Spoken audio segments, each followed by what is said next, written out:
So it's 2:00. I'm guessing we'll probably have a few more people joining us, but this is a really good core group. And so what I thought we would do is give everybody a chance to take 3, 4, 5 minutes and just simply introduce what you're as a provider, because everybody here is, as I see it, a part of the ecosystem that can deliver a far more customer-centric healthcare system. And so just introduce yourself, maybe where you're calling from, but describe your service. And then I would love for those of you who understand the aspirational care model, just to describe it in your words as you would introduce it to someone. And then when we're all done, I'll kind of wrap things up and for everyone's sake, kind of help everybody kind of see it from my perspective what it means. But Jack, do you want to go first? Sure. This is Jack London. I'm the president and founder of Patient Pal. Patient Pal is a advocacy firm. We deal with pre-authorization and utilization review management. This is our 25th year. In addition to our Patient Pal services, we have a company that is called Health Direct Partners. We do direct contracting with hospital systems, mostly customer specific, and it is specifically for the self-funded industry. We have networks now in 7 different states that are, again, client specific. And that has been for the past 5 years that we've been involved with that. And we're building, we have in fact 2 additional states that will be bringing on within the next 90 days. Our key with aspirational healthcare, without exception, is patient engagement. It's all about the patient. And even our slogan in our company says the patient always comes first. But that's the key to what we'll be discussing today, clearly. Well, and Jack comes out of hospital administration like I do. And even before that were you a TV anchor? Tell me again, you were. Yeah, I was on Fox 5 television for 25 years. In Las Vegas? Las Vegas, Los Angeles, Washington, and Arizona. So has a lot of experience with the media. Then went to work for, was it Charter? I did. I worked for Charter. I ran. I started at Charter as a marketing director, became associate administrator, assistant administrator, and then I was recruited back as chief operating officer. Well, and that's not where we met, but I ran 3 hospitals for Charter. So that's where we have a common background, is we both used to work for what doesn't exist today. Charter Medical doesn't That's exist. right. It's kind of the way of the world. Macon, Georgia. Right. You can't get there from here. That's right. Thanks, Jack. Thank you. Matt, welcome. Glad to have you with us. Thanks, Carol. We're just kind of going around, letting everybody get a chance to introduce themselves, what their product or service does, the area of healthcare you focus on, and then just describe from your perspective, what is aspirational healthcare? So why don't we go next with Corb. Corb, you want to introduce your cash-based strategy of Asserta Health? Sure. So Corb Matosic, I'm the CEO of Asserta Health. We enable cash payment for healthcare services. Basically, we have a proprietary payment platform that allows us to request funds, typically from an employer, and then use those funds to allow a patient to pay cash for services. And this strategy is good at significantly reducing costs and creating much more transparency in the marketplace. And our broader aspiration is really to create a retail-like marketing, or excuse me, a retail-like market for healthcare, where price points are understood up front and paid at the time of service, so that we're buying healthcare the way we buy everything else. I guess my understanding of aspirational healthcare, there are a number of factors, but 2 of them are basically relationships and choice, and cash payment. is kind of predicated on both of those. We provide a concierge service in connection with our cash payment strategy, which requires good patient relationships and support. And we do a lot to preserve patient choice while still, driving desired economics. So. And Corp comes out of the payer industry, right, Corp? Well, I mean, I've been on all sides of healthcare payment. I worked with large provider organizations, helping them get paid, and then I worked for large payers, helping them pay providers. And so I've kind of seen healthcare payment from all angles. And is one of the only ones that I know of that can facilitate cash pay from all aspects of the healthcare system. So there's a lot of like cash pay vendors that will help you pay cash for like surgeries or for specific services.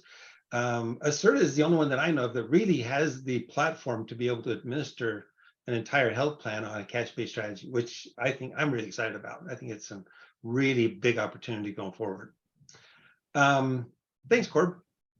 Thank you. Matt, welcome to the party. Matt and I have known each you. other for a number of years, got connected through some of the Vistage work I've done, but Matt does some really cool musculoskeletal stuff. So Matt, you want to introduce yourself?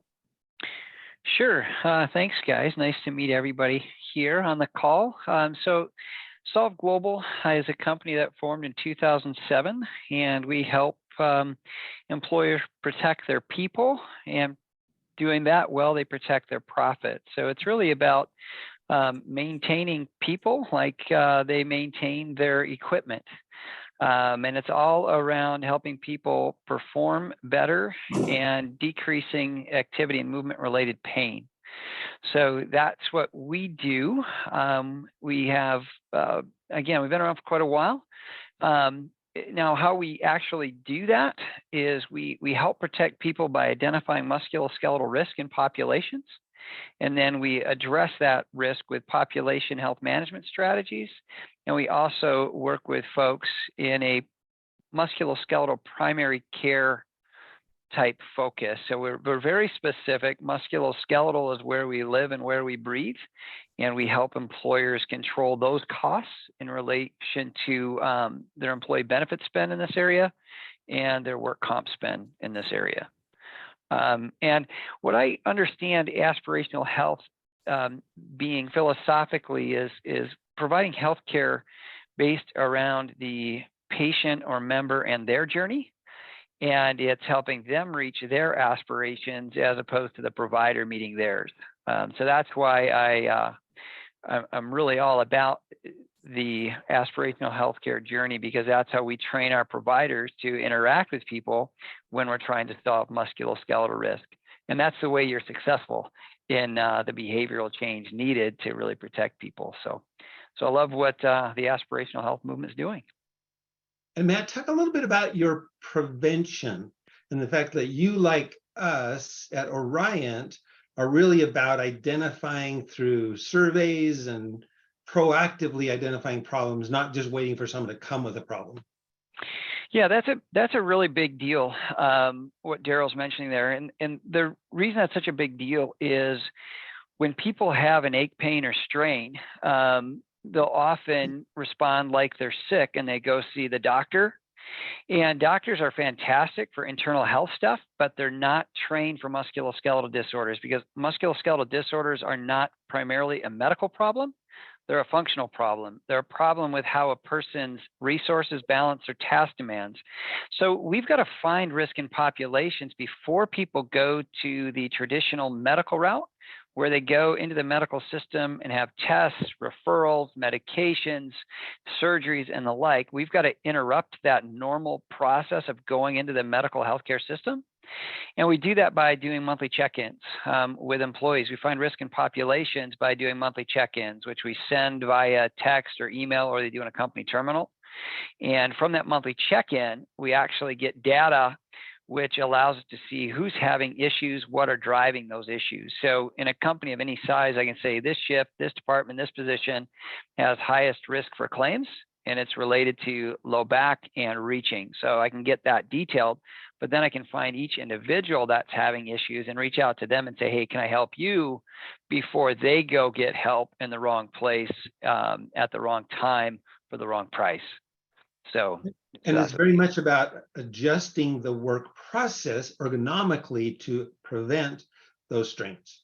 So it's not just once they get found, it's also what's causing that if in terms of the overall operation, correct, Matt? right. So it's always a balance. How I feel is always a balance between my task demands, my physical resources from a range of motion, mobility, stability, coordination aspect, and the environment I'm doing those things in. So it's all about a balance. If it's not about treating a symptom, it's about rebalancing a person and their task demands. So I may tweak the task demands, I may tweak the person's resources, or I may tweak the environment. So it's all about tuning that up. So yeah, Daryl, that's well said. Thanks, Matt. Julian, why don't you introduce Nice Healthcare? Awesome. Yeah, so my name is Julian Sims. I am a client specialist for Nice Healthcare. I do manage the Utah market as well as the Las Vegas market. And I just want to say, they always say, if you're the smartest person in the room, you're in the wrong room. And I just want to say, I feel like I am in the right room today with all of you. So I am honored for that. With Nice Healthcare is a technology-based primary healthcare clinic that brings your everyday primary healthcare needs, whether it's physical therapy, mental health therapy, x-rays, EKGs, as well as all of your primary healthcare needs to you in the comfort of your own home. And with Nice Healthcare, our mission is simple. We want to make getting everyday primary healthcare easy and affordable. When I say affordable, it comes at little to no cost at all. And our one of our core values is health over profit. And whenever I'm presenting Nice Healthcare, I always want to say it sounds like it's too good to be true. And in fact, it absolutely is too good to be true. But for the benefit of all of our patients, it is in fact true. And I always like to say, thank God that Thompson is our CEO and not me, because I might not be as friendly and I wouldn't give away as much free healthcare as we've done. But fortunately for all of our patients, I'm not the CEO. But that's Nice Healthcare in a nutshell. There's a lot more that I could go into detail, but it's, it can become robust, and I could just speak for days and days and days on Nice Healthcare. And not only because I love Nice Healthcare, but I also like listening to myself talk, if you haven't noticed. And Julian's kind of new to this aspirational model, but what he does is very much a fundamental piece of that. It's about healthcare being built around the customer. And you all know I've talked about NUCA for years, and that's what they've done. And really, Nice Healthcare is one of the premier vendors who's done that to a very, very customer-centric way. It's like we're literally bringing healthcare to you. In fact, when I talk to new people about aspirational healthcare, and you tell them that the primary care provider will come to your home, they look at me like, oh, kind of like they'll come and get my laundry from my home, and they'll bring the DoorDash to my home. And it's like, yeah, it's amazing how we've moved into a world of let's make things customer centric. And when you tell people that their primary care provider will come to their home, they're like, oh, wow, that's pretty cool. And it's not just whoever's available, it's really about building relationships. And you all know that's another big part of the aspirational model is I have a Nice Healthcare provider. I know her, she knows me, we have a relationship. She knows that my overall health is more than just my physical health. And she wants to support me in all of that areas. And I know she supports me. And when I needed to go see a specialist, I just simply scheduled her to go with me. And she went with me to the specialist. So it's pretty cool. Virtually, not in person, but she literally went to the meeting virtually. So Brian, why don't you talk a little bit about your creative RX solution? All right. Yeah, thanks for having us on, guys. I am definitely new to the group here, but yeah. So RX Protect, we're also that client focused and member focused, and are looking more at mission over money as well, and looking to really help out and contain costs for both employers and their employees, and doing that in the medication side of things. So mainly brand name medications and specialty medications. We are saving employer groups anywhere between 30 and 40% on their pharmacy spend. And we're doing that by way of a personal importation platform. But taking kind of personal importation and bringing it to the next level, because when it comes to savings and the savings that we can show to employer groups, engagement by the employees is what's going to help drive more savings for them. So we have a pretty sophisticated, not really sophisticated, but a pretty intense outreach program. And the engagement that we've been getting, on a typical basis on any voluntary program, you're looking at anywhere between 20, 25, maybe 30% engagement. On any, even if you have any like voluntary benefits like supplemental insurance and stuff like that, that's about typical what you get. And our engagement rates, we're getting up to about 70% with some of our employer groups. So we're definitely helping save money that way. And we work with the, any of the PBMs that are out there, actually, any of the direct primary care type groups like the Nice Healthcare and stuff, working, with different groups like that as well too. But we can bolt or incorporate right on and play nice in the sandbox with the PBMs.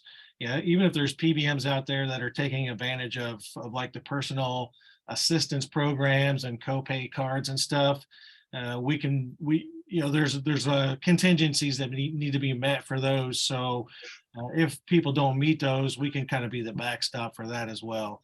And so again, it's all about trying to help the members get the medications at the least cost possible. From what I know about the aspirational healthcare, Daryl, just seeing the invitee list, from when you guys invited us to present, I know quite a few of the benefit brokers that were on that list, and to me, they're the anti-BUCA guys. I mean, they're the ones that don't like the big carriers out there and look for definite alternate ways to provide better healthcare, to their clients and stuff. And so, always trying to be innovative and everything like that. And kind of also, what Corb was saying too, just helping consumers be, better, or helping patients and members be better healthcare consumers. Hey, Brian, what's the name of the company again? RX Protect. If you're looking on the website, it's rx-protect.com. And there's not a whole lot really on the website. Websites can only tell part of the story, but I'm happy to have an offsite conversation or offline conversation with anybody if you want. Well, and Brian, and I don't remember the numbers, but specialty drugs are quickly becoming half the total RX spend for employers. I mean, it's this little tiny group of people who are being prescribed these specialty drugs that are, what's the latest one? $3.5 million a year. It's like, that's nuts. It's just crazy. And we can't even get that one yet. So those specialty drugs can just blow up a plan like crazy. And so their importation strategy is everything goes through McKesson, Canada. It goes to one pharmacy in Winnipeg. Thank you. And then everything gets distributed out to the home through the mail. And so they're not pulling it from lots of different countries. They're not pulling it from lots of different distributors. They're not pulling it from lots of different pharmacies. Everything's going through a very controlled strategy to bring literally some of these specialty drugs like $24,000 down to $10,000. I mean, it's almost crazy how they're able to reduce significantly some of those most expensive drugs. Hey, Brian, can you put your email address in the chat box? One of the things I like to do for the employers I'm working with, if I can find help for a problem they're having that I don't solve, I'd love to get them to the right person. And one of our clients is having a challenge with some specialty drugs, so I'd love to zip your email to them. Yeah, I could do that definitely. Daryl, thanks for saying all of that too, because that's, definitely where we differentiate. We like to have that pretty closed and controlled supply chain. It helps us sleep better at night. These are, I think Nate's probably said it before, these are not sneakers, it's medication. And so it could be somebody's life or death. And then the other thing too is one of our biggest products are the diabetic medications. So Yeah. we are also able to get insulin and any other cold chain meds. We're able to transport them safely and keep them temperature controlled. And it's interesting how Brian and Corb are both really leveraging something that I think is pretty critically important, and that is that the government has made it very clear that patients have the right to choose for themselves how and where they're going to get healthcare. And sometimes that requires them going outside of the traditional, maybe insurance plan or traditional things. And so both of these companies are doing a great job of saying, look, this is the individual's choice. And HHS just in the last, year or two, Corb, really clarified on a document that a person has the right to not use their insurance, not tell their insurance, not even access their insurance that they want healthcare. It's the individual's right to get healthcare the way they want to do it.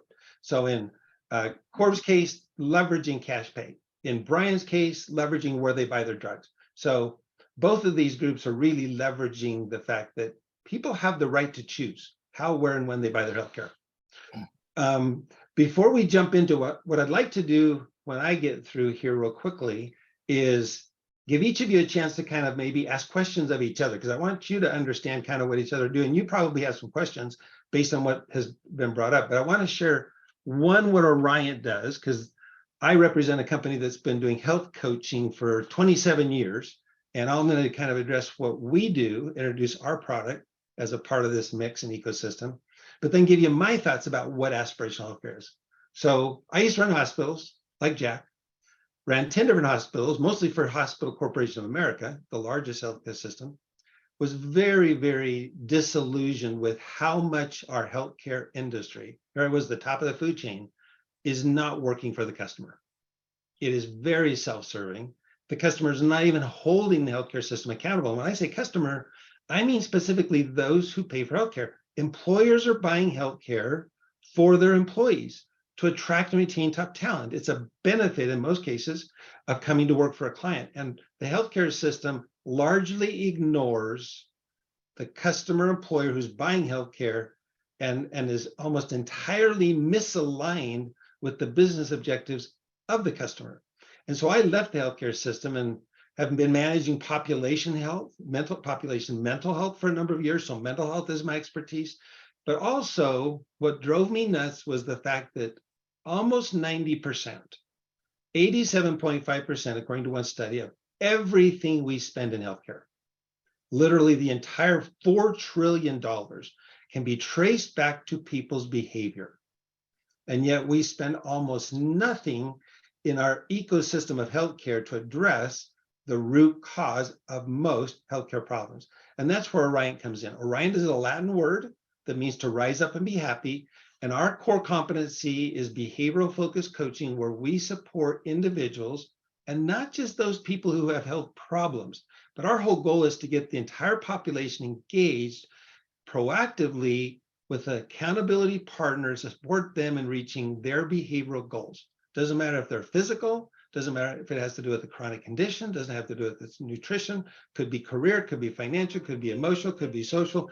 It doesn't matter what that person's challenges are. It's about supporting people and doing the hardest thing there is to do in healthcare, which is change behavior. So that's our contribution to this ecosystem, is supporting people proactively to not get sick in the first place. Now, let me give you my definition of aspirational healthcare. And we'll go into a little bit more of the details later, but it's that very thing. If healthcare were aspirational, meaning helping people reach their aspirations rather than just fixing people when they get sick, we could do a lot better job of increasing population health as well as reduce the healthcare costs. And I became aware of this model. I did not invent this name, aspirational healthcare. I did not invent the aspirational healthcare design. It was actually a group of Alaskan Native people, and some of you have heard this story, but I'll share it quickly. 20 years ago, the government gave indigenous tribes around the country the opportunity to leave the federal Indian healthcare services system because they recognized it was a terrible healthcare system. And in doing so, an organization called South Central Foundation, who represented about 65,000 Alaskan Native people up in Alaska, said, we have the worst population health in the world. We probably would be at the top of the list of just terrible health. And we have a terrible healthcare system. We can't make this any better or any worse than it already is. And they did something that no one else that I know of in the entire world has ever done in healthcare. They purposely, before they designed their healthcare system, went out to their customer and asked them what they wanted from a healthcare system. I know, it's like, well, duh. But they did something that we just don't generally do in healthcare. Healthcare is generally built around this concept that I'm the holy institution of medicine, and you get to come be the benefactor of my great wisdom. And that's how we build healthcare in this country. And yet they said, let's go ask our 65,000 members and our tribal leaders, what do you want from the healthcare system we're going to build for you?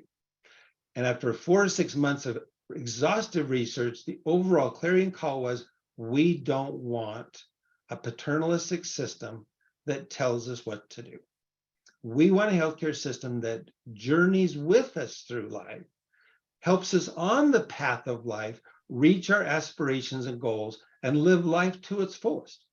And so they said, we're going to throw out the traditional healthcare model, and we're going to literally build a massively powerful primary care system that has its first priority to build trusting relationships with each member that they're assigned to. Did a direct primary care type model where they had like 800 to 1,000 Alaska Native people assigned to a primary care team.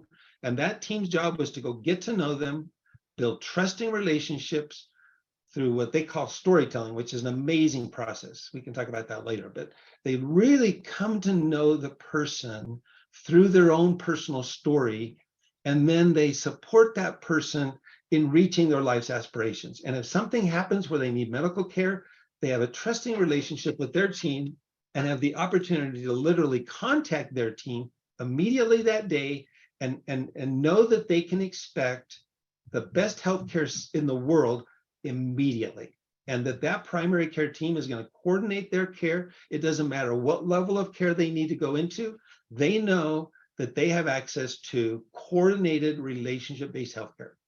And when I came across that model, I'm like, oh my gosh. And they're the only healthcare system that's won the Malcolm Baldrige Award twice. In fact, very few healthcare systems have ever even tried to apply for the Malcolm Baldrige Award. It's so difficult to get.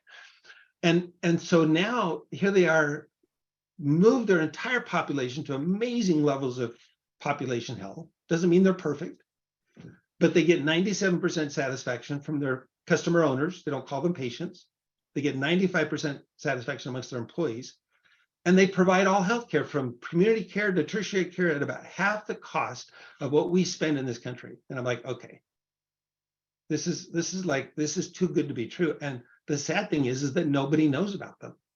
I said, who comes to your conferences? You are willing to literally share with anywhere in the world, anyone in the world, how you do what you do. And yet, who knows about you? And they said, well, yeah, Polynesian Islands have been coming up here to Alaska for years and years. And they've, many of their healthcare programs are built around ours. The Singapore program, which is often put up as kind of the best primary care system in the world, they came to Alaska to learn about how to do it. Sweden, Finland, African countries, many of the tribes throughout the United States. But anybody from healthcare in the lower 48? Yeah, nobody very often comes up. And I'm like, okay, this is a problem. And so I took the word they used to describe their model, aspirational healthcare, and said, I'm on a mission to drive this aspirational model of healthcare across this country, because the buyer would never want to buy this deficit-based transactional healthcare system that costs twice as much if they knew they could purchase an aspirational system that's relationship based, that's going to tie their employees to that employer, and is going to cost them half as much, and is going to do a much better job at keeping their population healthy. It's like, this is a no-brainer. All we have to do is show employers that they can implement an aspirational healthcare model, plan, benefit design in a simple, easy way where healthcare is built around their customers, around their employees. And that's the purpose of creating this aspirational healthcare providers group, is to work together to create such a simple but orchestrated, difficult on the backside, maybe complicated on the backside, but a delivery system of healthcare that employers can look to say, give me a simple healthcare plan built around the model of the best healthcare system in the world. And literally, they've been recognized globally as the best healthcare system anywhere in the world. So that's my introduction to both what I do, and obviously my coaching, I feel like, is a big fundamental piece of building those relationships and keeping people in the first place. But we're not into the care of primary care, and us coordinating our services with all of you in an orchestrated, simple to use way is incredibly important. Now, there's some other aspects that we'll get into in a few minutes about how you actually do that and how you roll out an aspirational model. But I want to give this group a chance to ask questions of each other, of what your roles are and how that might tie in, or just ask questions about this aspirational model. So I'm going to kind of open it up to the group. Daryl. Daryl, this is Jack. Go ahead, Jack. I could just, sorry, I just wanted to say, first off, we're here unified. It is obvious that at the end of the day, we talked about how we can collectively save money for the employer and the employee, but also lifestyle change. And what you shared on the aspirational model is without exception the game changer. Do we have obstacles to overcome? You bet. I know in our world, our biggest challenge is the broker consultant. It's not the client. The client, the client wants to hear this message. The client is seeking to hear this message, but they take so much time with their consultants and their brokers that they basically say, tell us how to do what we do. And what happens? Your traditional broker is dealing with your traditional health system. That's it at the end of the story. And we spend more time in an education process, and we first have to overcome that broker obstacle. And I don't think it was it Brian who said it's too good to be true? Without exception, continuously they say, yeah, but. And yet here we are as an advocate dealing with patients who I can tell you that their opening call to us, should they reach out, says the same thing. I don't know if you can help, but it is absolutely universal. So I certainly applaud what the model has done there, and I'm just delighted to be honored to be part of it. Well, and Jack, let me just add for everyone else to say, Jack built this company because when he was a hospital administrator, he loved to go out and visit with his patients, and he loved to ask them, what are your needs? And you know what Jack kept hearing over and over and over? It wasn't, oh, the doctors aren't very good. It was, I don't know if my insurance company is going to pay for this or what I'm going to have to pay it. That's what he kept hearing was the orchestration of the benefit plan and how that was going to work. And that was what drove him nuts, right, Jack? Clearly, and nobody could talk to anybody. they were frustrated. Press 1 for, press 2 for, press 3, and never talk to somebody. Yep. And in 90% of the time, I was talking with the caregiver, who was there as the mouthpiece because the patient was too ill or they were too challenged. But it is universal, and it stands that way today, unfortunately. Yeah. Matt, you had a question or a comment. Yeah, just that was interesting there. I read a study in 2022 that said 44% of folks are not accessing healthcare because they're not sure how they're going to pay for it. And it's 51% if they have a high deductible health plan. So yes, very much so. And then Jack, to echo you in regards to the brokers, I find that there's some brokers that that they're stuck in the secondary gain world of overrides. But then there's other brokers that are more proactive, yet they get stuck on price. And it's all about, price of, let's just buy your healthcare cheaper as opposed to right care, right time. So that's what drives me a little bit nuts in working sometimes with the brokers that, yeah, great, you're doing some great stuff with price, but we've got to get people the right care at the right time. Let's match that with the price thing, and then we can take this where we need to go. So that's just, yeah, you got my brain going. So sorry. But Daryl, well stated. Daryl, one question I have for you on the Orion side. I get all the health coaching and the behavioral change. Can you share how you coordinate with mental health? I've got a particular client, and I'm just kind of thinking about Orion, and I need to get my head around it a little bit better.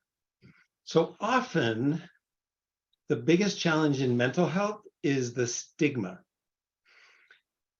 The statistics are that people wait 10 years after mental health symptoms appear before they're willing to reach out and get help from a mental health professional. And 60% of the people never do.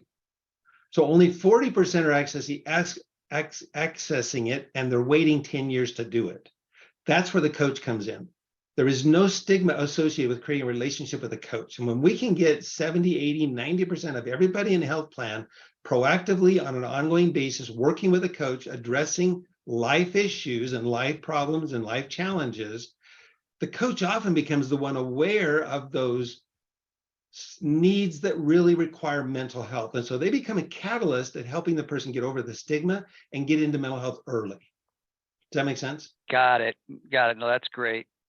I want to address, for those of you that don't know, that we've been now for over a year organizing a group of brokers, which is up to about 50 now across the country. And they're not all traditional brokers, but they're people who are in the position of educating and advising employers on how to build their health plan.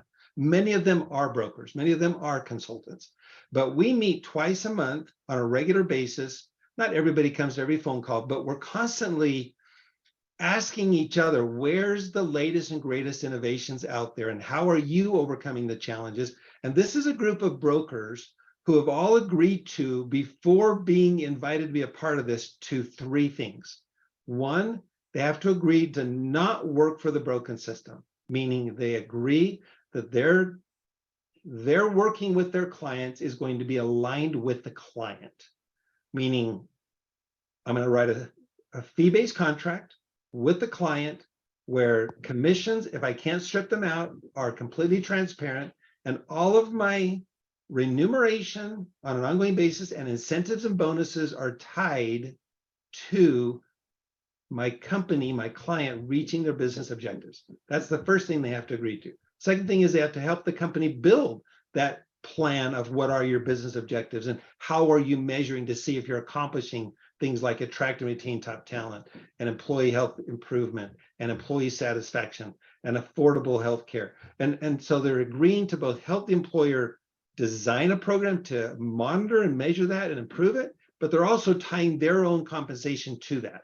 And the third thing that they're agreeing to in order to be a part of the group is that they will share their successes and statistics and outcomes so that we can drive this across the country by not just having a few examples, but a whole host of examples where this works. So the nice thing is we're this group. So we recently have said, okay, this advisors group is working really, really well. And we keep adding more and more new people to that group.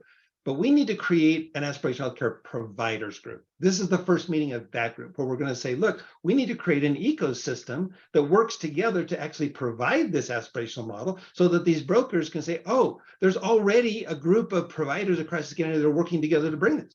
I don't have to go do it individually as a broker. And then the other group is an aspirational healthcare employers group, which met a few weeks ago. That was the first meeting where it's like, let's get employers that have adopted this model or are moving towards adopting this model or are interested in learning more about this model to literally collaborate amongst each other about what they've done in terms of aspirational healthcare or moved in that direction and made healthcare more customer centric. We also are building an aspirational healthcare systems group with the American College of Lifestyle Medicine, where there's a whole host of healthcare systems that have already said, we want to move in this direction, but they don't have NUCA as a part of the group. So I'm bringing NUCA into that group to say, well, you know what? If you're all working towards becoming the best healthcare system, why not bring the best healthcare system in the world to your group? And then finally, we're working on developing a group of aspirational healthcare journalists. And Jack, I should probably introduce you and invite you to that group with your background in media. But literally, as I have spoken to journalists who specialize in healthcare, they are blown away by this. The strategies that are coming out and that we're talking about, they've never heard about it. It's not something that's in the mainstream. And quite honestly, I think the backbone of democracy is journalism. You know, if the media is not going to expose the opportunities or the dark side, I usually talk about healthcare is like, there's a really great side of healthcare, which is let's heal people. But there's a really dark side of healthcare, which is the business misaligned incentives of the healthcare system with lots and lots of middlemen and people in the system just sucking profits that are not necessarily out of the system. So that's my little soapbox. Anyway, other questions or comments about each other?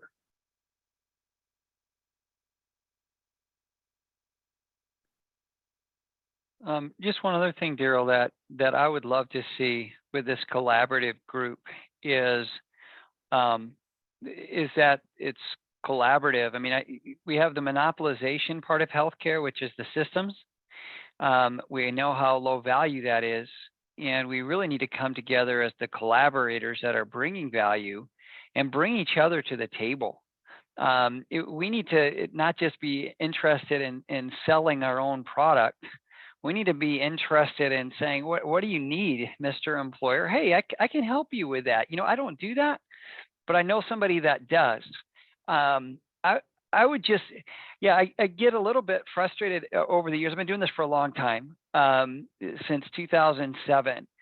And, everybody's trying to do some good things, but what I see is brokers getting stuck on price, and I see progressive healthcare providers not collaborating enough. Yeah. So I love what you're doing, Daryl, because we got to get a mindset of, you know what, I don't do that, but I know someone that does, and let's bring that in. So, Brian, I've got an employer that we work with that you may be able to help. Daryl, I've got another employer that we work with already today, and they're talking about they have additional MSK need, but they also have a mental health need. I got to get you hooked up there. So I want to see this continue, Daryl. I love it. Yeah, I agree too. And Matt, I'm a big fan of everything that you've said, especially in the MSK world. Before our RX Protect, I was actually in a on-site, near-site, direct primary care clinic world, and we promoted a lot of doing PT before referring out to specialties and stuff like that. So we always kind of contracted with somebody doing that, and I'd definitely like to hear more about what you're doing there as well too. And then Julian, I've read a lot about Nice Healthcare and really like what you guys are doing. So I'm glad I know somebody at the organization now, because I don't really have any connections over there. So I definitely like this what you're doing here, Daryl. I will also echo about the broker comment that sometimes they are the roadblock. And it's, again, it is some of those old school brokers that are not looking at the different alternatives. And even along with the when I was in the clinic world, there was a broker that did not believe in clinics whatsoever, but the HR, they're like, chief HR officer, she wanted it. And she said, well, I'm doing this whether you like it or not. And he said, well, tell your CEO I had nothing to do with that decision. And she said, you're right, you're not going to have any more decisions. And she switched brokers. So, Good for her. Yeah, exactly. It's their money. They should be spending it the way they want to. Well, yeah, and the other thing that I always ran into with brokers too, it's like, hey, you can't go talk to that client without going through me first. I'm like, yeah, right. They're my client too, so whatever. Right. Well, and this group of advisors know that the aspirational healthcare movement is a movement to drive awareness to employers. That is its purpose, yeah. to wake up. I happen to be one of the top speakers to CEOs across the country on the topic of healthcare. They know that this is about waking up the employers. And so we're bringing business to them. And we're not saying that every one of your clients that you've been working with for years have to follow those guidelines, but darn it, if we give you a client, you got to follow those things to the T. This is your commitment. If we bring you a client, you got to be aligned with them. And there's really three principles of aspirational healthcare. There's alignment, there's choice, and there's relationship. And I'm sorry, if you can't get the alignment right, you're going to be struggling with the rest of it. And that's the one thing that the NUCA did from the very start. They agreed what they wanted. They agreed they were going to measure it. They agreed that we were going to build a healthcare system to help them meet their customers' needs. And they continued and have continued ever since the beginning. And it's a big part of what they do is they continue to ask their customer what they want. And so in my opinion, employers first need to learn. And it's really the CEO that needs to learn this. Because when I get in front of CEOs and I ask them, what do you want? They look at me and go, what do you mean what I want? I don't even have a get to say in this. Like, no, it's your money. It is what you get to say. And you got to be thinking about what it is you want. And they never do. They've never even taken the minute to think about, well, what is it that I want? And when they do think about it, it's those things I talked about. Attract and retain top talent and improved employee health and satisfaction and affordability. It's those things. But then I say, are you measuring? And is anybody being rewarded by you getting what you want? No. It's like, okay, this is the biggest void in healthcare is the buyer isn't even determining what they want and measuring to see if they get it. So the alignment is all about building the ability to survey and ask the employees on a regular basis whether or not the benefits are working to accomplish the business objectives. And the broker's role is to be helping that continuous process improvement. I call it CQI. It's the Edwards Deming philosophy of, are you continually monitoring from your customers whether you're getting what they want, and how are you improving it to where they continue to get it? And that alignment, in my opinion, is the foundation of aspiration. If you don't have that alignment right, you can do a lot of fun things, they'll do some things, but you won't see a 50% reduction in healthcare costs with a continual keeping that cost down and an improvement in health. It's like, if you really want to accomplish what NUCA has shown that can be done, you got to be aligning the system to work for you instead of working against you. You've all heard me say, employers work for the healthcare system. It's the biggest industry in America, and they figured out how to get their customer to work for them. That's crazy. That's nuts. And this whole movement is to get that to change. No other industry can do that. We got to make sure healthcare doesn't keep doing that, because if we can't do that, it'll continue to do what it's always done. The second one is choice. And in my opinion, if you really want to create satisfaction, why not give your employees the opportunity to build a plan that's going to be best for their family? And so defined contribution is what we promote, meaning employer, take your money, and in many cases take a lot less of it, and simply divide it up into catastrophic. There needs to be catastrophic. There needs to be some solution that handles catastrophic. But if that's the only thing you present, if that's the front of the classroom and that's all you present is the fact that I've got something that's going to protect you from some $1 million claim, which only happens to a tiny, tiny percent of all the people, you've failed as an employer to offer benefits that are going to attract and retain top talent. Put that on the back of the classroom and put things like a relationship with primary care, a coach that's going to help people live life to its fullest, services that don't cost complications and deductibles and copays. Put at the front of the classroom as you're presenting the stuff that means the most, that are going to be like, oh, I actually have something that really meets my family's needs. So a bucket for catastrophic, but a bucket for primary care. And that's where things like Nice Healthcare comes in. And this idea of massively powerful primary care is what NUCA built. Their whole system was built on this relationship-based primary care. So put money aside for that. And if your employees go, yeah, no, I don't want to do that, then say fine. But you don't get the money. That $65 or that $45 or that $75, whatever I'm putting in that bucket, is for you to have a different experience with primary care, because right now primary care is a broken door that sends everybody into the broken system. And it has all the RVU expectations and incentives to do that. And until we change the front door, it's going to keep wreaking havoc on the American economy. So you want to encourage people to take and have a different relationship with primary care. Obviously, influencers. The NUCA model is built on having someone that's going to influence you long-term throughout your life to help you live life to its fullest. So give your employees an incentive to work with an influencer like a coach who's going to be there involved in their life long-term, not just when they have a health problem, but really to help them enjoy life to its fullest. And then the final one is give them cash. Now, with Corb strategy, you don't have to give them cash for medical expenses because you can build a system where there's no cash. But Right. put cash aside, and I'm a big fan of the new EBHRA because your employees can say, oh, I'm going to use that for dental, or oh, I'm going to use that for vision, or I'm going to go use that because I want a supplemental plan because my family wants that for our specific needs. And so I got money I can go do that with, or I just want to let it sit there and I want to roll over and I want it to vest. So when I leave, it's still there. And so the EBHRA is an incredibly versatile account that allows the employee to do and build whatever they want. So that's where choice comes in. Put your money in 4 different buckets, let your employees choose what's best for them, and have the ecosystem that can deliver that. And then the final one is relationship.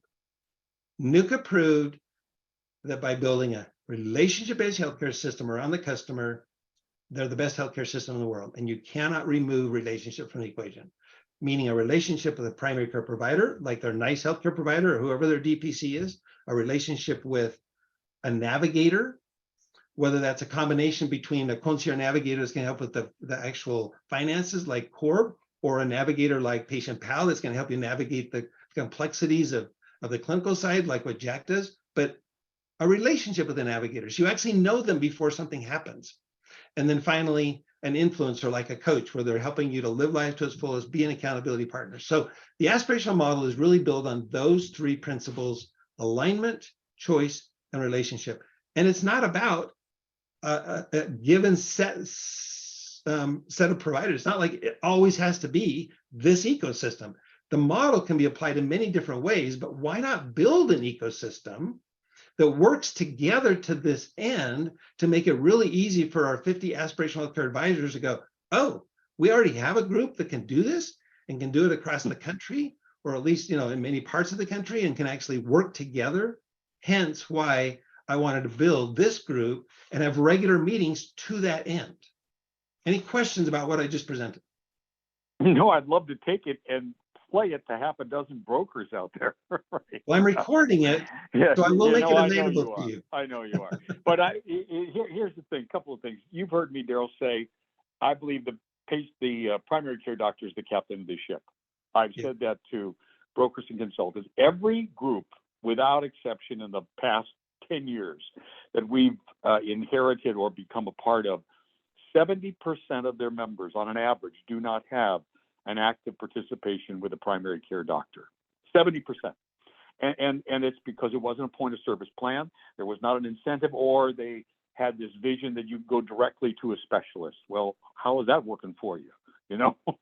It's not. And so we've seen the need for engagement.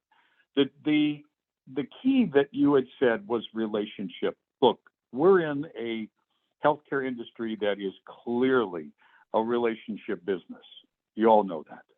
And I've come across friends like Daryl for years that we keep in touch. We're in that space. We're having the opportunity to visit with clients. And I love what was said earlier, and that is that we're presenting here a unified opportunity that is not foreign to any one of us, and yet it's foreign to a good portion of the country. And yet to be able to say we have a solution, it's not about carving our own little niches out. It's about bringing solutions when they're needed. Specialty pharmacy, without exception, is horrific right now. And most people are concerned, not only most, but all are, including the stop-loss carriers, about what are you doing about specialty pharmacy? How are you handling that? Then you look at the primary care. There is a stop-loss carrier that gives credit on the premium because Patient Pal's in the mix. That's to say something about the opportunity. So yes, there's an opportunity for us collaboratively, and it's, as I've always said, one patient at a time. That's the key. Yep. I like it. Thanks, Jack. Other comments or thoughts or questions? I personally think that one of the biggest mind changes that employers need as they roll out these benefits is to systematically build into the enrollment process the opportunity for their members to build those relationships. I truly believe that is one of the biggest roles employers need to play when they roll out benefits, because they never do. They never leverage relationship. And yet what could be more sticky for an employer than to have every one of their employees in a serious, trusting relationship with someone? Maybe it's just a coach to start with. Maybe it isn't a doctor because they never go see the doctor, or maybe it isn't a navigator because they haven't, but everybody should have a relationship with someone. And ideally you would have a relationship with your primary care provider, a coach, and a navigator, so that you knew, just like in the NUCA case, I can call and talk to someone and immediately get access to whatever I need. They're going to help me coordinate my care. That was the model that NUCA proved worked. And so if employers would spend a lot more time and a lot more resources and a lot more money in the enrollment process to facilitate relationships at the get-go, all of this becomes now just a natural consequence of building the initial relationships. But that seldom ever happens. But we're having some really fun, cool conversations with employers from 1 to 2 employees to 31,000 employees around this concept of building healthcare around the customer and putting resources up front to actually build an aspirational model. The relationship needs to be built up front, ideally, not just when something happens. So other questions or comments? Because maybe in the last 5 minutes, I'd love to get people's thoughts and input on how often, and I'm totally open to how we work towards working together. I mean, a lot of you know, I already bring you in when I can, when there's an opportunity. And many of you have already had an opportunity to meet many of our advisors, but I would love people's thoughts about, because I'm thinking probably at least once a month, we get on this call and we go, hey, what's the latest we've done and how can we better work together? But I'm open to saying, oh yeah, if somebody says that's way too often, or it's like, we need to meet more often, I am totally open. But in my mind, this is a group that isn't just a one-time phone call and we're done. This is a group that's going to work together like the advisors group does, like the employers group is going to, and how these other groups are working together. So love your thoughts on frequency and maybe how we work together to the end to create a really cool ecosystem. Yeah, I like monthly to get a flow, Daryl, and maybe we can invite other collaborators to the group as well. Okay. Other thoughts? Yeah, I second that. Yeah, I like that idea too. Well, and please don't feel like this is everything's about me. It's about, I believe collaboration is incredibly powerful. And if you've got people you think ought to be a part of this, or if you think a strategy to where we can better work together would be better, please share that. And I like the idea of having a monthly meeting, but I think it's got to be a collaborative effort. I'm just here to try to facilitate. I love to network and facilitate. It's like, and I love to push a better model of healthcare. But I'm not necessarily it's about everybody bringing their wisdom together to make it work. Daryl, would you be kind enough to put a summary together of all the players here and our contact information and that, possibly You should the all- websites and so forth? You should all have Can we each do other's emails because you were all in the same invite. Okay. And All I right. will make this recording available to everybody, including those who couldn't make it today, so that we can kind of have that to look back on. And then, like you said, I'll probably put together a little quick summary of the outcome of today's meeting and set it out. Because what I'd like to do is invite people again to another meeting next month. Anybody opposed to a Friday afternoon? Now, my experience is there's never a perfect time, but Friday afternoons seem to be the time that have the least amount of client operation meetings with the fewest amount of conflicts. But I'm open if anybody has any thoughts. Tend to agree. Yeah, that would work for me. Okay, awesome.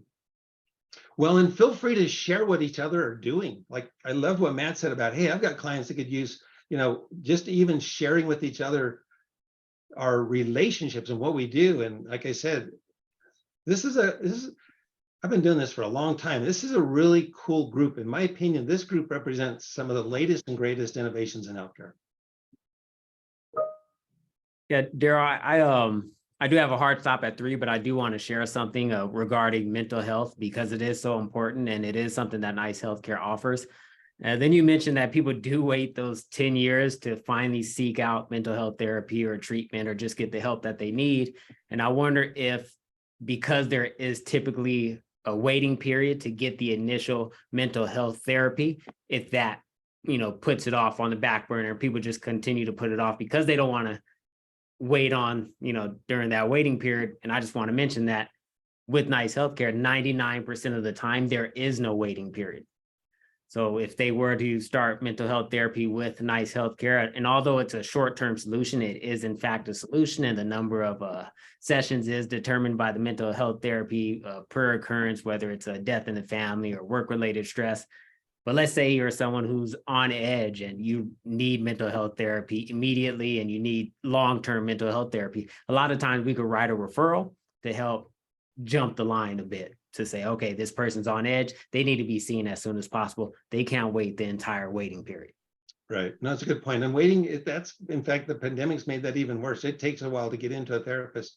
And I'm glad what you said, because I see Nice Healthcare as a primary level of care in a lot of areas, in medications, in physical therapy, in mental health, in the actual doctor visits, in, it's primary, it's not secondary care. There's need for all those things, medications, there's stuff that are beyond primary care. There's mental health that's beyond, there's physical therapy that's beyond, there's all these things that are beyond primary care. But I love how Nice Healthcare has packaged a lot of things into a solution that comes to you. Okay, it's at the hour. If anybody has any questions, they want to stay on the phone, I can stay on the phone. But thank you very much for everybody participating today. And Thanks, we'll send out Daryl. a recording. Thank you very much. Thank Thank you. you. See you guys. Thank you. Thanks, everybody. Bye-bye.